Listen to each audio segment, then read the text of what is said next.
Alors, bonsoir tout le monde et bienvenue à cette séance du mois de juin 2020, la séance régulière. Nous allons débuter par la prise de présence. Alors, Mme Saint-Hilaire. Présent. M. Sylvain Gilbert. Présent. M. Michel Doyon. Présent. M. Pierrot Lagueux. Présent. M. Serge Vachon. Présent. Et M. Vincent Gilbert. Présent. Merci. Alors, comme il y a quorum, on va déclarer la séance ouverte et nous allons procéder à l'adoption de la lecture et par la suite à l'adoption de l'ordre du jour. Mme la greffière. Alors, je partage l'ordre du jour. Alors, à 1.1, mot de bienvenue et ouverture de la séance. 1.2, présentation et adoption de l'ordre du jour. 1.3, information aux citoyens. Au greffe, 2.1, adoption du procès-verbal de la séance ordinaire du 11 mai. 2.2, adoption du procès-verbal de la séance extraordinaire du 25 mai. 2.3, adoption du procès-verbal de la séance extraordinaire du 1er juin. À 2.4, adoption du règlement d'emprunt 674-20 décrétant une dépense de 600 000 et un emprunt du même montant pour l'achat de véhicules et d'équipements pour le service des travaux publics. À 2.5, adoption du règlement RM-SQ-01 sur le colportage et la sollicitation. 2.6, adoption du règlement 651-1-20, modifiant le règlement 651-17 sur le régime complémentaire de retraite des employés de la Ville de Saint-Joseph. À 2.7, COVID-19, mise à jour des services offerts par la Ville. À 2.8, mandat pour la gestion des constats d'infraction. À 3.1, dépôt des rapports des déboursés et rapports des dépenses autorisées conformément au règlement de contrôle et de suivi budgétaire. 3.2, approbation de la liste des comptes à payer et autorisation de paiement. 3.3, état des résultats au 31 mai 2020. 3.4, affectation de l'excédent de fonctionnement. Et à 3.5, projet de développement résidentiel pour un terrain situé au 158 rue du Versant. Au point 4, aménagement, urbanisme et environnement. À 4.1, adoption du règlement 615-2-20, modifiant le plan d'urbanisme 615-14, visant à remplacer les grandes affectations du sol de certains secteurs, dont ceux touchés par les inondations du printemps 2019, situés à l'intérieur du périmètre urbain de la Ville. À 2.2, adoption du règlement 617-2-20, modifiant le règlement de lotissement 617, visant à modifier les dispositions relatives aux dimensions minimales des terrains situés à l'intérieur et à l'extérieur du corridor riverain. À 4.3, adoption du règlement 628-1-20, modifiant le règlement de construction 628-15, visant à ajouter des cas d'exception concernant le blindage et la fortification, à revoir les normes relatives aux constructions détruites ou endommagées, à revoir les normes relatives aux murs de soutènement, à ajouter des normes relatives à la gestion des eaux pluviales et revoir les matériaux autorisés pour les branchements à l'aqueduc. À 4.4, adoption du règlement 629-4-20, modifiant le règlement relatif aux permis et certificats, ainsi qu'à l'administration des règlements d'urbanisme numéro 629-15, visant à revoir les conditions de délivrance de permis de construction relativement à un accès au réseau routier supérieur et l'ajout d'une tarification applicable pour les demandes de permis et certificats réalisés sur le web. À 4.5, dérogation mineure pour la propriété située au 281 rue Jolicoeur à Saint-Joseph, numéro de lot 6 251 267 du cadastre du Québec, zonage H13. 4.6, dérogation mineure pour la propriété située au 659-661 avenue du Palais, numéro de lot 3 874 858 du cadastre du Québec, zonage M22. 4.7, dérogation mineure pour la propriété située au 675 avenue du Palais à Saint-Joseph, numéro de lot 3 874 842 du cadastre du Québec, zone M22.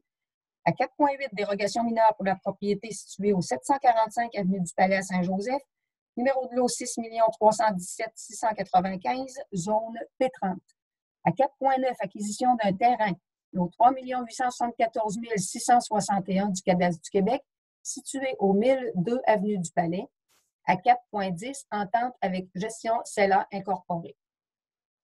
Au point 5, loisirs. 5.1, camp de jour. 5.2, embauche d'étudiants.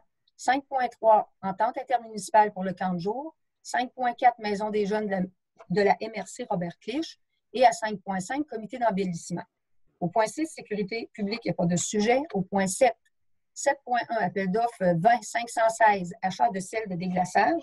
7.2, achat d'un véhicule pour remplacer le Carrero numéro 20, donc l'appel d'offres 20-517-G. À 7.3, appel d'offres 20-518 pour la vente d'un tracteur Carrero.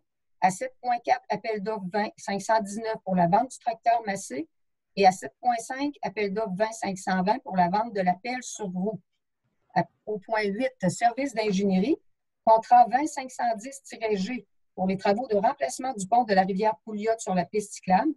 8.2, mandat 20-514-G pour la réalisation d'une étude écologique, d'une évaluation environnementale de site phase 1 et phase 2 en option, et d'une étude géotechnique en vue d'un développement résidentiel sur la route 173 Sud.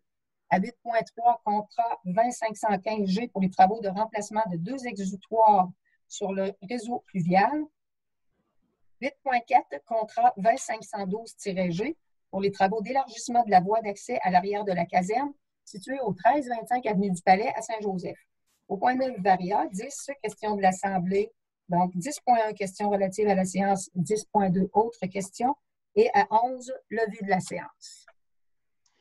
Alors, merci beaucoup. Si tout le monde sont d'accord, ça va nous prendre une proposition, s'il vous plaît. Je vais le proposer, M. le maire. M. Doyon, merci. Tout le monde est d'accord avec cet ordre du jour? Oui.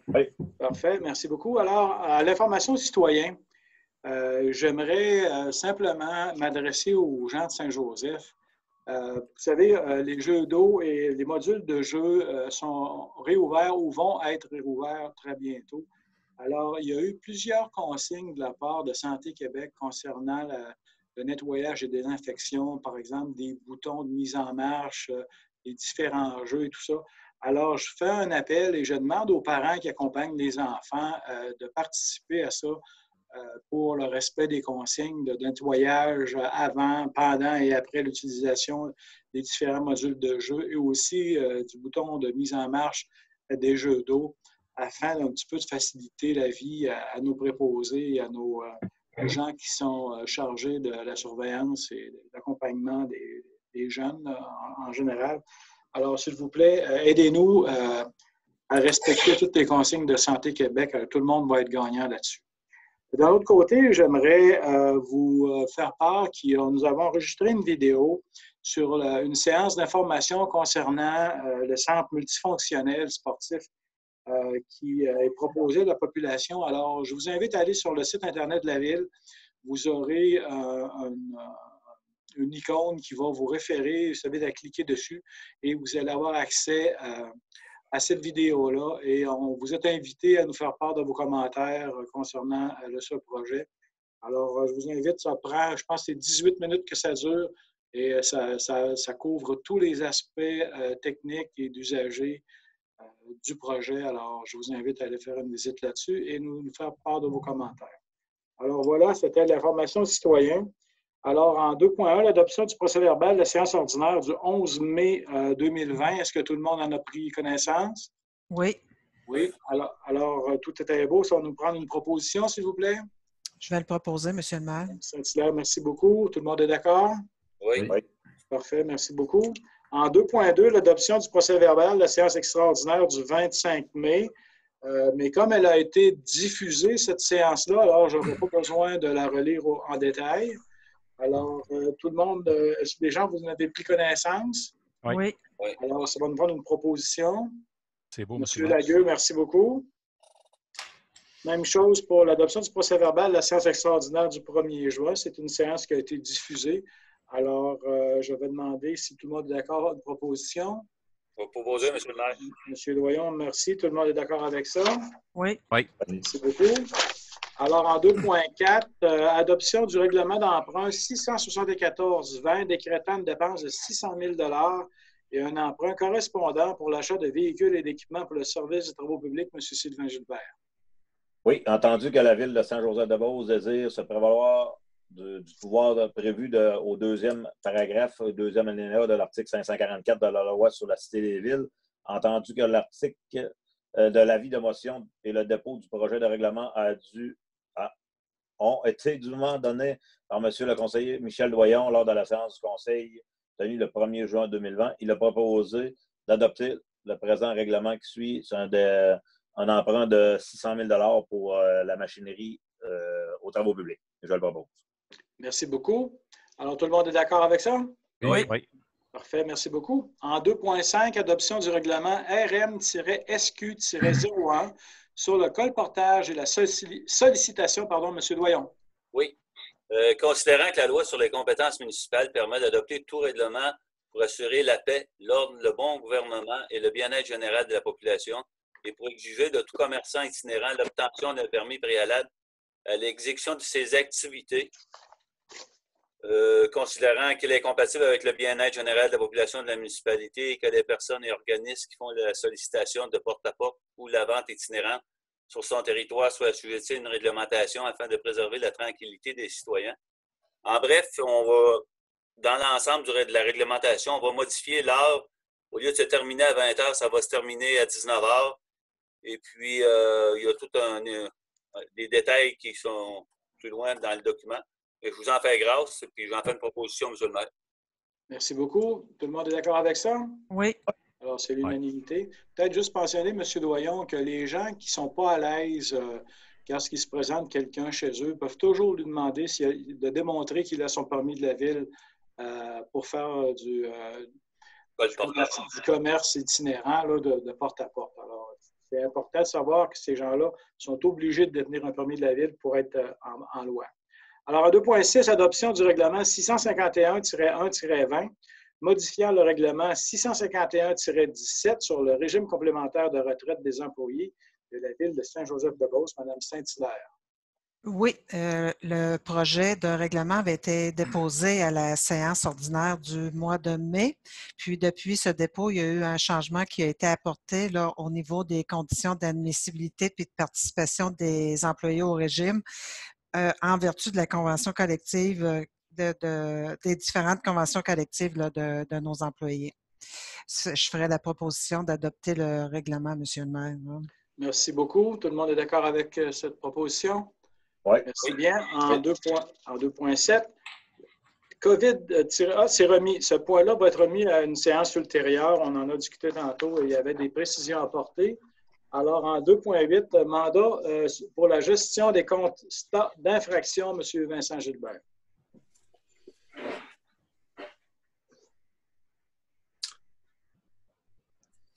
M. Vincent, s'il vous plaît, mettez votre micro.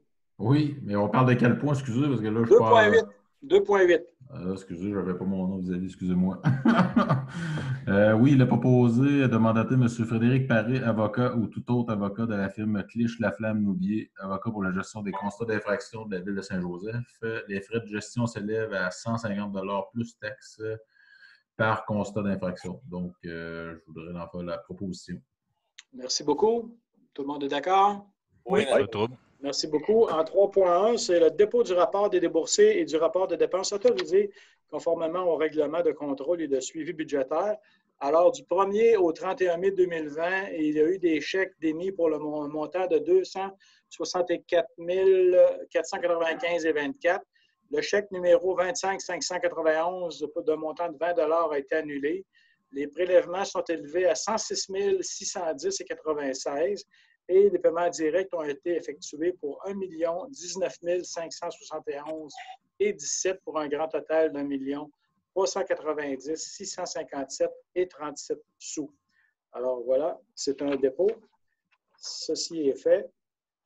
Par la suite, l'approbation de la liste des comptes à payer et autorisation de paiement, Mme Saint-Hilaire. Oui, il y en aurait 6. Le premier est fait à SNC-Lavalin pour des honoraires professionnels pour le contrôle qualitatif des travaux qui ont été effectués sur l'avenue du Ramier et la rue du Versant pour un montant de 1 139,80 taxes incluses. La deuxième autorisation, c'est à SNC-Lavalin aussi pour des mandats d'honoraires professionnels pour la réalisation des plans de vie pour le prolongement de l'aqueduc à bordure de la rue route 173 pour un montant de 3 741,29 taxes incluses. La troisième autorisation est à SNC-Lavalin aussi pour la réalisation des plans et devis pour le prolongement du parc industriel Guy Poulin pour un montant de 12 206,3 taxes incluses.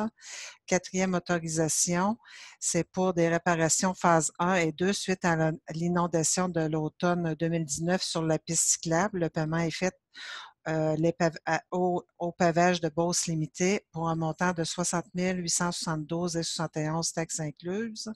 Cinquième autorisation, fait à clôture veilleux pour des clôtures puis de la signalisation pour la piste cyclable phase 2 pour un montant de 28 615,21 taxes incluses.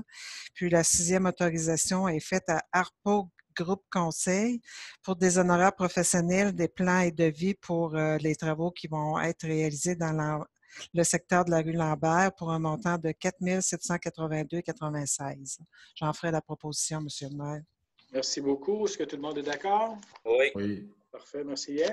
Alors, concernant les états financiers pour la période se terminant le 31 mai, alors nous sommes à même de constater que nous avions un réel total dans les revenus de 7 254 371 en 2019. Le réel de cette année est à 8 160 453 sur un budget de 9 726 000. Alors, le budget est réalisé à 83,9 %. Pour ce qui est des dépenses de fonctionnement, alors en 2019, nous avions 2 909 887. Actuellement, en 2020, nous avons 3 569 738 sur un budget de 8 657 200. Alors, nous avons 41,23 % du budget de réalisé. Pour les autres activités financières, alors, nous avions un comparatif de 387 797. Cette année, nous en sommes à 286 643 sur un budget d'1 068 800 pour une réalisation de 26,82 %. Et au 31 mai, si tous les chèques sont honorés, nous étions déficitaires de 67 010,49 $ avec une marge de crédit qui est à 1 $, qui est à 0. Et dans les comptes à recevoir, pour 2020, actuellement, nous en avons pour 3 760 002,90 $. Ceux qui datent de 2019 s'élèvent à 68 259,59 $. De 2018, ils s'élèvent à 7 452,40 $ et antérieur à 2018 à 161,76 $. Alors voilà pour ce qui en est de l'état des résultats. En 3.4, affectation de l'excédent de fonctionnement, M. Michel Doyon. Oui, c'est d'augmenter le budget d'opération à même l'excédent de fonctionnement non affecté pour la location de piles. C'est qu'on va devoir vendre notre pile, puis ça nous prend des montants augmentés de 45 000 $ pour compenser les dépenses qu'on va effectuer. On fait une proposition, M. le maire. Merci beaucoup. Tout le monde est d'accord avec ça? Oui. Parfait. En 3.5, projet de développement résidentiel pour le terrain situé au 158 du Versant. M. Serge Vachon. Oui, attendu que la résolution numéro 2018-09-273 prévoyait les conditions particulières de la promesse de vente et d'achat des terrains pour l'ensemble immobilier situé au 158 rue du Versant. Attendu qu'une promesse de vente et d'achat a été signée avec Construction Maxime Roy Incorporée le 23 septembre 2019. Attendu qu'à l'article 9 de la promesse de vente et d'achat pour l'ensemble immobilier, une procédure particulière doit être suivie quant à la conformité du projet. Attendu qu'un projet de développement résidentiel pour le terrain situé au 158 rue du Versant a été soumis au comité consultatif d'urbanisme et que leur recommandation est favorable, je propose que le projet présenté devra faire l'objet de demandes de dérogation mineure et de modification au règlement de zonage, que le conseil municipal est favorable au projet présenté par Construction Maxime Roy Inc., permettant ainsi la construction de 6 immeubles de 8 logements sur le terrain situé au 158 rue du Versant à Saint-Joseph-de-Beauce. Alors, vous le proposez, M. Vachon? Oui, je l'avais proposé, Merci. M. le maire. OK. Ah oui, c'est vrai. Merci beaucoup. Juste, on mentionne dans la résolution qu'il y a 6 immeubles de 8 logements. Je pense que c'est 8 immeubles de 8 logements. Il y a une coquille là, dans la résolution même. Là. Ouais. Alors, on va, s'il vous plaît, faire ce changement-là. Là. Tout à fait. Vous avez raison, M. le maire. Vous aviez bien présenté la chose. C'est une coquille qu'il y a dans le texte de la résolution. Alors, tout le monde est d'accord avec ça? Yes. Oui. Parfait, merci. En 4.1, l'adoption du règlement 615-2-20, modifiant le plan d'urbanisme 615-14, visant à remplacer les grandes affectations de sol de certains secteurs, dont ceux touchés par les inondations du printemps 2019, situés à l'intérieur du périmètre urbain de la ville. Madame Saint-Hilaire. Oui, on en serait rendu à l'adoption finale de ce règlement-là. Il n'y a pas eu de changement d'apporter. En gros, c'est suite aux acquisitions là, de propriétés là, qui ont été touchées par les inondations de 2019. Là, la Ville a acquis plusieurs terrains là, suite à ces inondations-là.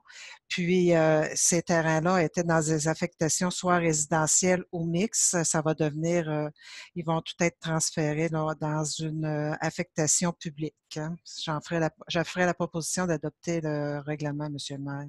Merci beaucoup. Tout le monde est d'accord avec cette proposition? Oui. Oui.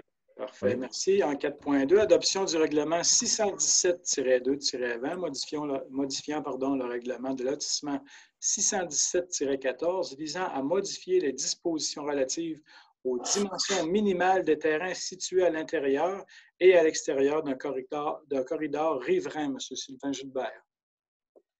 Oui, en 2 mots, là, c'est une méthode de calcul un peu pour calculer la largeur des terrains, pour se rendre conforme suite aux modifications qu'il y a eu pour le corridor riverain. Et je le propose. Merci beaucoup. Tout le monde est d'accord? Oui. Vous avez raison, c'est une chose qui est beaucoup plus technique qu'autrement. Là, ça ne modifie pas grand-chose sauf les largeurs permises de terrain dans ces bandes-là. Alors, en 4.3, l'adoption du règlement 628-1-20, modifiant le règlement de construction 628-15, visant à ajouter des cas d'exception concernant le blindage et la fortification, revoir les normes relatives aux constructions détruites ou endommagées, revoir les normes relatives aux murs de soutènement, ajouter des normes relatives à la gestion des eaux pluviales et revoir les matériaux autorisés pour les branchements à l'aqueduc. Alors, M. Pierrot-Lagueux. Oui, entendu qu'en vertu de la loi sur les compétences municipales, le Conseil peut adopter un règlement en matière d'environnement, puis entendu que le Conseil juge nécessaire d'adopter des mesures relatives à la gestion des eaux pluviales. Entendu que le Conseil juge opportun de modifier les matériaux utilisés pour la construction du mur de soutènement et entendu que le Conseil juge intéressant d'ajouter de nouveaux matériaux autorisés concernant les branchements à l'aqueduc. Ce règlement 628-1-20 comprend entre autres permet le bloc de béton standard dissimulé qui peut être derrière une résidence avec une végétation dense, permet au niveau des coûts pluviales le contrôle des eaux pluviales pour faire en sorte que les aménagements peuvent ralentir les eaux. Exemple, bassin de rétention, et les matériels utilisés pour raccord de conduite municipale à la résidence, on peut permettre les conduites en plastique. Alors, je propose, M. le maire, d'accepter le règlement 628-1-20. Merci beaucoup, M. Lagueux. Tout le monde est d'accord avec cette proposition? Oui. Oui. Merci beaucoup. En 4.4, adoption du règlement 629-4-20, modifiant le règlement relatif aux permis et certificats, ainsi qu'à l'administration des règlements d'urbanisme numéro 629-15, visant à revoir les conditions de délivrance de permis de construction relativement à un accès au réseau routier supérieur et l'ajout d'une tarification applicable pour les demandes de permis et certificats réalisés sur le web. Madame Saint-Hilaire. Oui, il y a deux volets qui sont modifiés dans le règlement. Le premier volet, c'est au niveau des demandes. Lorsqu'un requérant va présenter une demande complète, soit de permis de construction, permis de lotissement, de certificat d'autorisation ou certificat d'occupation par le biais du logiciel de permis en ligne sur le site de la Ville, il va avoir un tarif d'un horaire réduit par rapport à sa demande. Puis le deuxième volet, c'est au niveau de nouvelles constructions là, qui demandent une nouvelle construction, un nouvel usage qui nécessite un nouvel accès là, sur les routes numérotées. Là. Ici à Saint-Joseph, on a la 173 et la 276 pour que la ville donne ce permis de construction-là ou de nouvel usage, le ministère va devoir avoir autorisé préalablement là, ce nouvel accès. J'en ferai la proposition, M. le maire. Merci beaucoup. Tout le monde est d'accord? Oui. C'est bien. En 4.5, dérogation mineure pour la propriété située au 281 rue Jolicoeur à Saint-Joseph, numéro de lot 6 251 267 du cadastre du Québec en zone H13. Alors, M. Vachon, je vous invite de nous faire part de la proposition et à nous lire. Nous avons reçu une correspondance concernant cette dérogation-là. Alors, nous en faire part, M. Vachon. Oui, je vais vous faire part de la lettre que nous avons reçue en tout premier. Je vais vous la lire, bien sûr. Mesdames, Messieurs, j'ai pris connaissance de votre lettre concernant la demande de dérogation mineure pour le 281 rue Jolicoeur. Et ce qui m'inquiète est important, est l'imposant garage isolé d'une hauteur de 8,5 mètres qui semble plus un hangar dans une zone urbaine.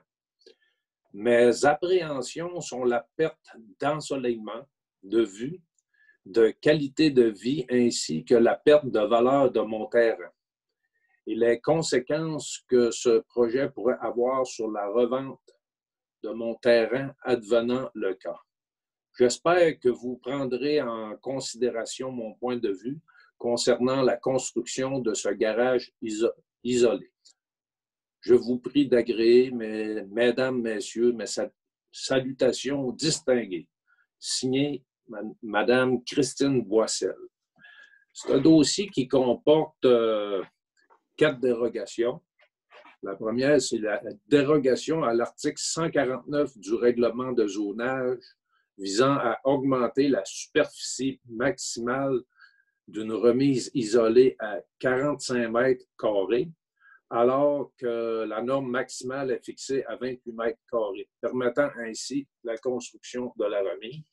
La deuxième, c'est une dérogation à l'article 149 du règlement de zonage visant à augmenter la superficie maximale d'un garage isolé à 140 mètres carrés, alors que la norme maximale est fixée à 100 mètres carrés, permettant ainsi la construction du garage. La troisième, dérogation à l'article 151 du règlement de zonage visant à augmenter la hauteur maximale d'une remise isolée à 5,75 mètres, alors que la norme maximale est fixée à 5 mètres, permettant ainsi la construction de la remise. Et la quatrième, dérogation à l'article 151 du règlement de zonage visant à augmenter la hauteur maximale d'un garage isolé à 8,5 mètres, alors que la norme maximale est fixée à 6 mètres, permettant ainsi la construction du garage. Le comité consultatif d'urbanisme était majoritairement contre. Donc, moi, je propose d'accepter les dérogations ci-haut mentionnées. Parfait, merci beaucoup. À mentionner que la dame en question qui propose ce projet-là, M. Vachon, a diminué la hauteur de 8,5 à 7,69 déjà actuellement. Là. Alors, je voulais le mentionner parce que ça fait partie des considérants dont nous avons tenu compte dans notre décision. Alors, M. Vachon, vous proposez l'acceptation des dérogations mineures. Est-ce que tout le monde est d'accord avec ça? Oui. Oui. Merci beaucoup. Alors, voilà. En 4.6, dérogation mineure pour la propriété située au 659-661 avenue du Palais à Saint-Joseph, numéro de lot 3 874 858 du cadastre du Québec, en zone M22. Monsieur Michel Doyon. Oui, Monsieur le maire, le but de ces dérogations-là, c'est de créer des nouveaux stationnements pour l'édifice qui est sur 675 avenue du Palais, que M. Vachon va lire les dérogations tout à l'heure. La première dérogation à l'article 196 du règlement du zonage 627-14 visant à augmenter la largeur maximale de l'allée d'accès de 18,5 mètres alors que la norme est à 7,5 mètres.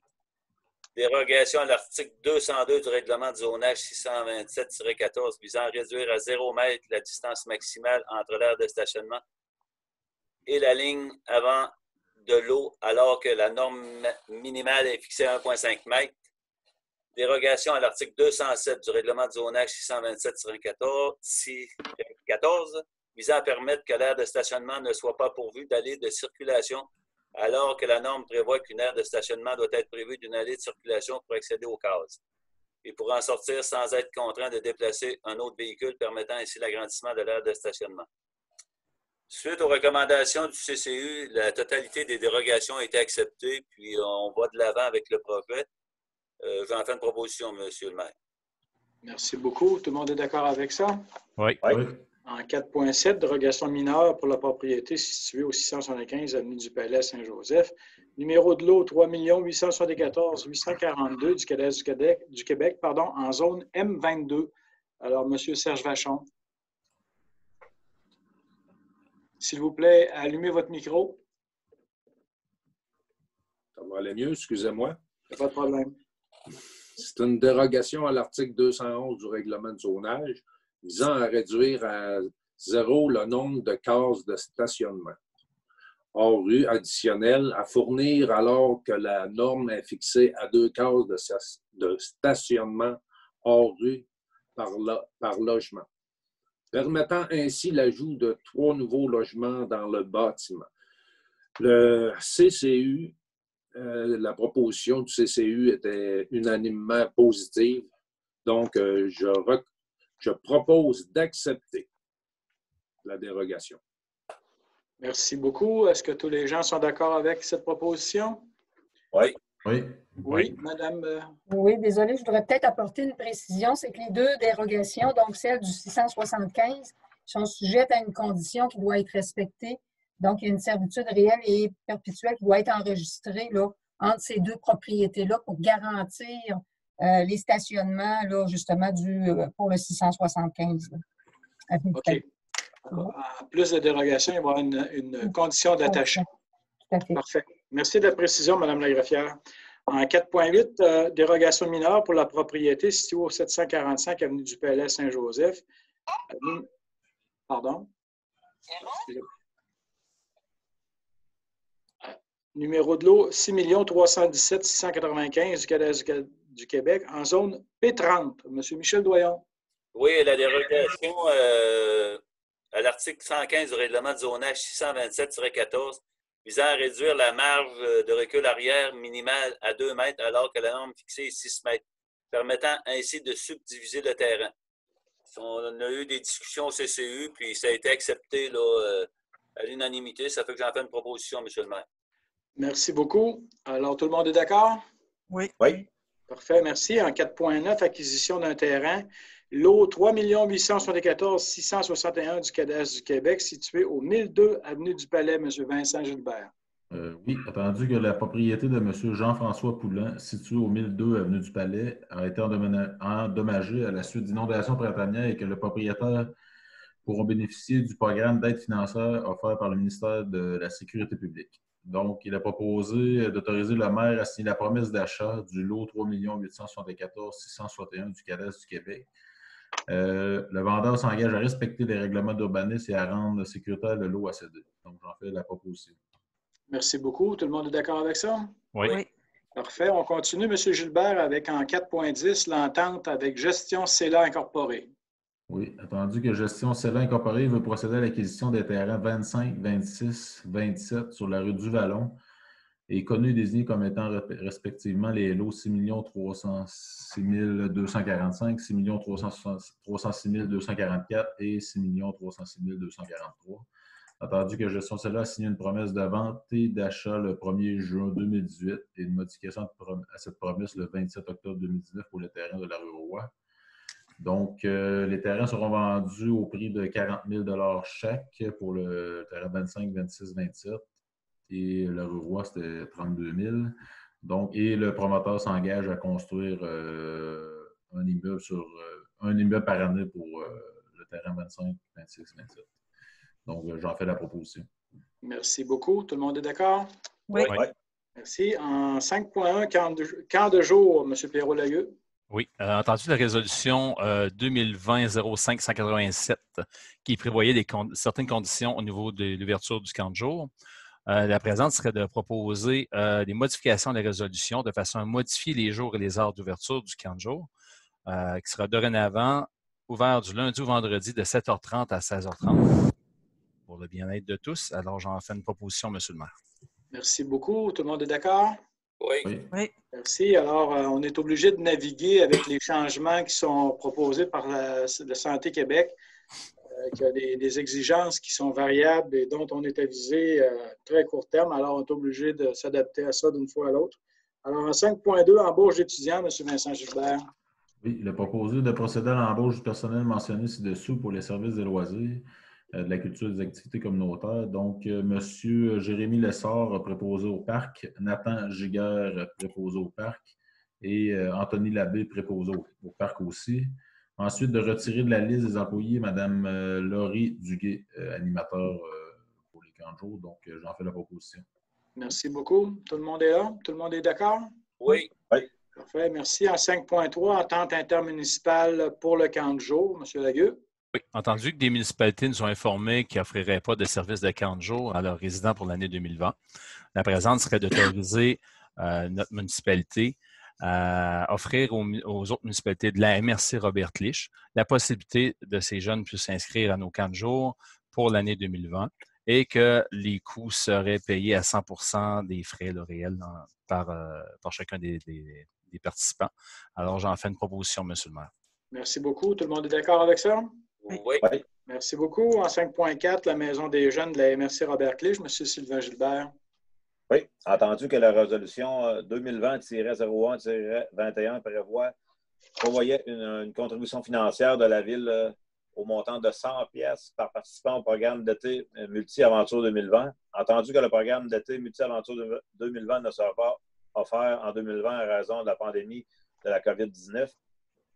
Entendu que la Maison des jeunes de la MRC Robert Clich remplacera le programme d'été Multi-Aventure 2020 par les activités Multi-2K20 qui prévoit la livraison de boîtes d'activités virtuelles en ligne et des activités extérieures. Il est proposé d'annuler la résolution 2020-01-21 de contribuer financièrement aux activités Multi-2K20 à la Maison des jeunes de la MRC Robert Clich au montant de 500 $ pour l'année 2020. Et je le propose. Merci beaucoup. Tout le monde est d'accord avec ça? Oui. 5.5, comité d'embellissement, M. Sylvain Gilbert, toujours. Oui, entendu qu'un comité d'embellissement a été formé en 2008, entendu que le mandat de comité de recommandation du conseil municipal et des actions de mesure pour embellir la ville en créant des sentiments d'appartenance et de fierté collective. Il est proposé de nommer les personnes suivantes au sein du comité d'embellissement. M. Louis Audette, Mme Jocelyne Tanguay, M. Mario Roy, Mme Dany Lessard, et Mme Saint-Hilaire qui va nous représenter pour la Ville. Je le propose. Merci beaucoup. Tout le monde est d'accord? Oui. En 7.1, appel d'offres 20-516, achat de sel de déglaçage, Mme Saint-Hilaire. Oui, ce serait pour demander des soumissions par appel d'offres public pour l'achat de sel de déglaçage là, pour les opérations de la prochaine hiver qui s'en vient, là, la saison 2020-2021, et que les documents d'appel d'offres soient délivrés uniquement par l'intermédiaire du système électronique d'appel d'offres SEAO, tel que requis par la loi. J'en ferai la proposition, M. le maire. Merci beaucoup. Tout le monde est d'accord? Oui. Oui. En 7.2, achat d'un véhicule pour remplacer le Carraro numéro 20-517-G. M. Lagueux. Oui, entendu que l'achat d'un nouveau véhicule est nécessaire au bon fonctionnement des opérations du service des travaux publics pour effectuer, entre autres, l'entretien des trottoirs, la présente serait d'acquérir un tracteur de marque Walker Neuson, usagé de 2018 à 1129 heures et ses équipements, soit gratte, pesée de contrepoids, godet, souffleur adapteur pour le balai, la compagnie Coop Aventis, au montant total de 85 000 plus les taxes applicables, Et en échange aussi, on leur céderait un tracteur Carrero modèle SP 1400 2011 et un tracteur Massey modèle 1547-4C 2006. Les deux ont un montant approximatif de 45 000 qui serait déduit de la facture de 85 000. J'en fais une proposition, M. le maire. Merci beaucoup. Tout le monde est d'accord? Oui. Ouais. Alors, en 7.3 et 7.4, comme l'a dit M. Lagueux, ces projets de résolution-là ont été combinés avec le 7.2, alors sont donc cancellés. Alors, le 7.5, appel d'offres 20-520, vente de l'appel sur roue. Alors, cette résolution-là est remise à plus tard. Pour le 8.1, contrat 20-510-G pour les travaux de remplacement du pont de la rivière Pouliot sur la piste cyclable. Monsieur Michel Doyon. Oui, M. le maire, attendu que les demandes de prix ont été demandées pour les travaux de remplacement du pont sur la rivière Pouliot sur la piste cyclable, il y a eu seulement un soumissionnaire au montant de 82 206 $. Ceci inclut le tablier et les clôtures qui respectent les normes de notre service d'ingénierie. Ça fait que j'en fais une proposition, M. le maire. Merci beaucoup, M. Doyon. Tout le monde est d'accord avec ce projet-là? Oui. Oui. Merci beaucoup. En 8.2, mandat 20-514-G pour la réalisation d'une étude écologique, d'une évaluation environnementale de site phase 1, phase 2 en option et d'une étude géotechnique en vue d'un développement résidentiel sur la route 173 Sud, M. Vincent Gilbert. Oui, attendu que des demandes de prix ont été demandées pour la réalisation d'une étude écologique, d'une évaluation environnementale de phase 1 et 2 et d'une étude géotechnique nécessaire en vue du développement résidentiel sur la route 173. Attendu que 2 offres de prix ont été reçues, soit SNC Lavalin au montant de 29 606,75 et groupe GEOS au montant de 19 965,41. Donc, attendu que l'offre de prix reçue par Groupe GEOS au montant de 19 965,41 est la plus basse. Donc, je fais la proposition d'octroyer le mandat à Groupe GEOS. Merci beaucoup. Tout le monde est d'accord? Oui. Oui. Oui. Okay. En 8.3, nous devions parler de travaux de remplacement de 2 exutoires sur le réseau pluvial et c'est remis à plus tard. En 8.4, contrat 20-512-G pour les travaux d'élargissement de la voie d'accès à l'arrière de la caserne située au 1325 avenue du Palais à Saint-Joseph. M. Vincent Gilbert. Oui, attendu que les demandes de prix ont été demandées pour les travaux d'élargissement de la voie d'accès derrière la nouvelle caserne. Donc, on a eu 2 soumissionnaires, soit Patrick Gagné et fils, au montant de, 91 836,28 et les pavages de Beauce au montant de 105 558,83. Donc, je dois faire la proposition de prendre Patrick Gagné et fils au montant de 91 836,28. Merci beaucoup. Tout le monde est d'accord? Oui. Oui. Parfait. Alors, nous n'avons pas de varia. Nous allons passer aux questions de l'Assemblée. Alors, nous avons reçu une question concernant une Assemblée antérieure. Alors, je vais vous en faire la lecture. Alors, on nous dit, en lien avec la résolution 2020-03-106, est-ce que la subvention manquante du gouvernement fédéral a été obtenue? Sinon, quelles sont les démarches entreprises pour s'assurer de l'obtention de ces dernières? Si oui, quand débuteront les travaux pour les rues concernées? Alors, la résolution dont il est mention, c'est la résolution qui concerne notre projet pour la rue Lambert, à l'Art et de la Colline, là, ce bloc-là.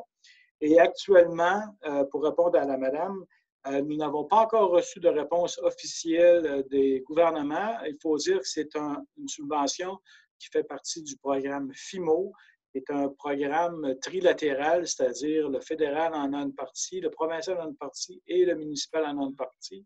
Alors, aussitôt que nous aurons une réponse officielle là-dessus, et croyez bien, madame, qu'on attend de façon impatiemment cette réponse-là, nous sommes déjà allés en appel d'offres et nous attendons l'ouverture de l'appel d'offres, de recevoir la confirmation qu'on espère devrait être incessamment. Et on aimerait beaucoup exécuter ces travaux-là cet automne pour d'ici à l'hiver 2020. Alors voilà, j'espère que ça répond bien à votre question. Concernant d'autres questions, si vous avez des questions comme madame concernant la séance de ce soir ou même toute autre question concernant la vie communautaire à Saint-Joseph, ce qui se passe à Saint-Joseph, les travaux, etc., alors, s'il vous plaît, faites-nous en part, soit par téléphone, soit par Internet, et ça nous fera plaisir de vous répondre le plus précisément possible. Alors, ceci étant dit, cette séance est complétée. Alors, je vais demander à notre conseiller spécialiste en levée d'assemblée d'y aller allègrement et enthousiastement. Alors, Monsieur le maire, je propose la levée de l'Assemblée. Alors, merci beaucoup. Alors, ça met fin à cette séance du mois de juin 2020.